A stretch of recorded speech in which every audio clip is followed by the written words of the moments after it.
Bonjour à tous les amis, j'espère que vous allez bien. Oui, ça y est, Magnès Akliouche est un joueur du Paris Saint-Germain. Certes, ça n'a pas encore été officialisé, il passera sa visite médicale la semaine prochaine.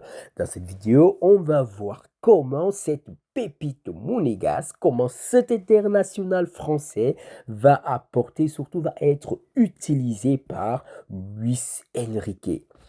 La saison 2026-2027 commence dans quelques semaines, les amis. C'est le moment pour moi de vous présenter mon application D3 Football IQ. C'est une application de foot fantasy.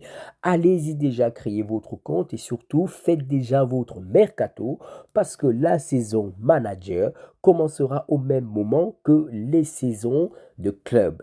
Donc allez, créez votre compte et voilà. Il y a un onglet communauté dans l'appli, ça vous permettra de poser toutes les questions que vous voulez ou alors vous pouvez me poser vos questions ici en commentaire. Donc, comme je l'ai dit, et d'ailleurs, n'oubliez pas de vous abonner, les amis, ça fait toujours plaisir. On n'est plus 453, mais plus de 600, les amis. Ça fait tellement, tellement plaisir. Donc, je compte encore sur vous pour continuer à vous abonner. Magnès Akliouche est enfin un joueur du Paris Saint-Germain. Je pense que ça fait 3 saisons qu'on le veut. Il n'a pas participé à la Première Ligue des Champions. Il n'a pas participé au back-to-back. On compte sur lui pour le tripit.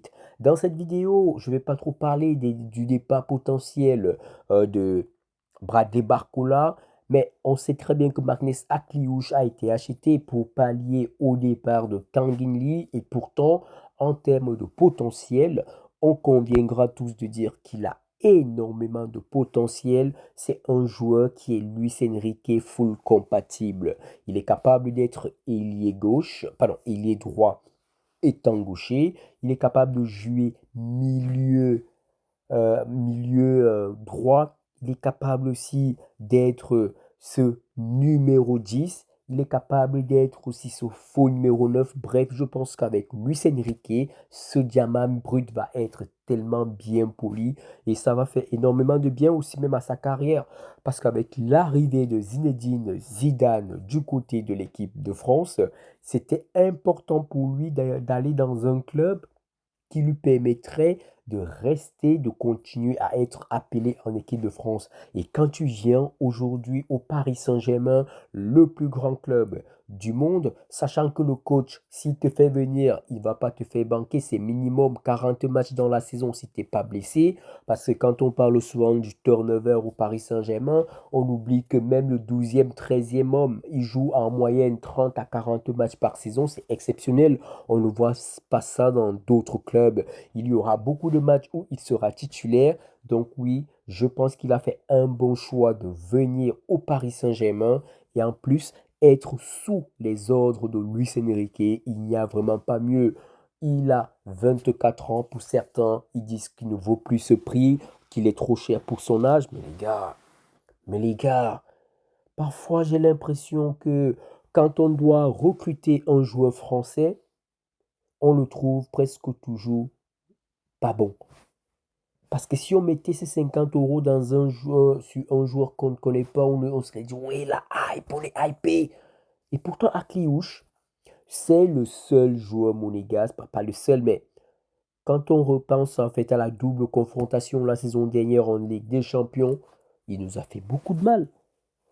Monaco-Barça, il a fait beaucoup de mal au Barça. C'est un joueur qui a énormément de potentiel, qui a énormément de qualité et on a hâte qu'il puisse être associé avec le Ballon d'Or en titre, avec Kvaratskhelia.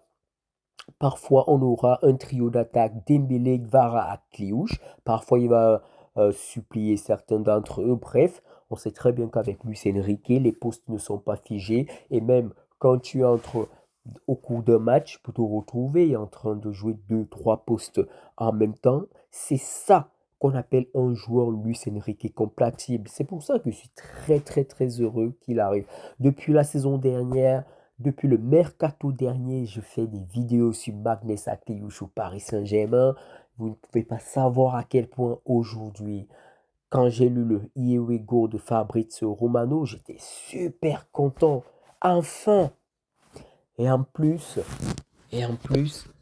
on a perdu quand même Tanguy. Je vous rappelle, Super Coupe d'Europe, la saison dernière contre Tottenham, 86e minute, frappe à l'extérieur de la surface de Tanguy, 2 buts à 1, c'est lui qui nous relance. On a parfois besoin des joueurs comme ça, des joueurs qui ne sont pas forcément des titulaires indiscutables, mais lorsqu'ils sont sur le terrain, ils sont capables d'apporter quelque chose, parfois plus que les titulaires. Et à Cliouche, il a un côté que Tanguy n'a pas.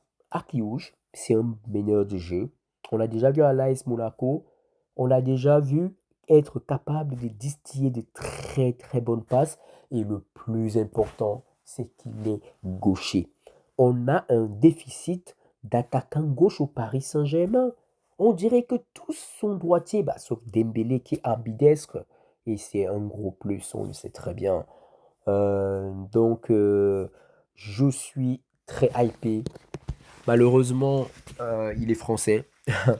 Et donc, il est toujours en vacances avec les autres Français qui ont joué cette Coupe du Monde, Dembélé, Doué, Barcola. Ce qui signifie qu'on ne pourra peut-être pas compter sur lui pour la finale de la Super Coupe d'Europe, mais peut-être pour le Trophée des Champions. Les amis, ça va aller très très vite cette saison. On a le Real qui continue de se renforcer, le FC Barcelone qui s'est renforcé, Chelsea. Bon, Chelsea, on ne compte pas sur eux, ils vont pas jouer la Coupe d'Europe, donc ça va. Liverpool, Manchester City, Manchester United, bref, on a aussi vraiment besoin de continuer à nous renforcer. Aujourd'hui, c'est Akliouche qui signe. On parle actuellement de Mika Götze, le crack de l'Ajax. Il faut aussi un backup à Ousmane Dembélé et bien sûr à Achraf Hakimi et le compte sera bon. Moi, je pense que la saison dernière, on a eu beaucoup de mal. C'est pour ça que la deuxième Ligue des Champions a eu une telle saveur parce que ça n'a pas été facile. Le parcours a été sémé d'embûches, mais on a tenu. La baraque a tenu. Je pense qu'il faut doubler tous les postes parce qu'il faut prévoir que il y aura encore des blessés. On ne sait pas qui sera beaucoup blessé cette saison. La saison dernière, c'était beaucoup plus Dembélé qui était blessé avec Achraf Hakimi aussi. Cette saison, il faut anticiper cela, donc doubler tous les postes. Et la venue de Magnus Akliouche, qui est capable d'occuper à lui seul au moins 3 postes, fera beaucoup de bien. Mais ça ne doit pas empêcher Luis Enrique de recruter de nouveaux joueurs. Moi, je pense qu'aussi dans le secteur offensif, il faut encore minimum 2 joueurs parce qu'il y a Gonzalo Ramos qui doit être numériquement remplacé. Bradley Barcola, je ne sais pas s'il sera toujours là.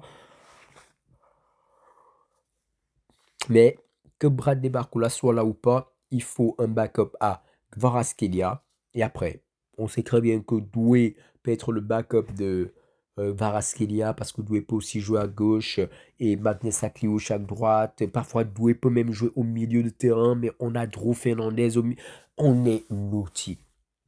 Il nous faut juste un backup à Dembélé, c'est très très important. Et à Achraf Hakimi. Pour moi, après Akliouche, si tu prends un faux numéro 9 et un latéral droit, pour moi c'est bon, le mercato est réussi. Mais si tu prends l'autre ailier, pourquoi pas? Ça dépend, c'est parce que lui ici, Barcola part, il faut aussi le remplacer numériquement. Ibrahim Mbaye, je ne sais pas s'il sera toujours là.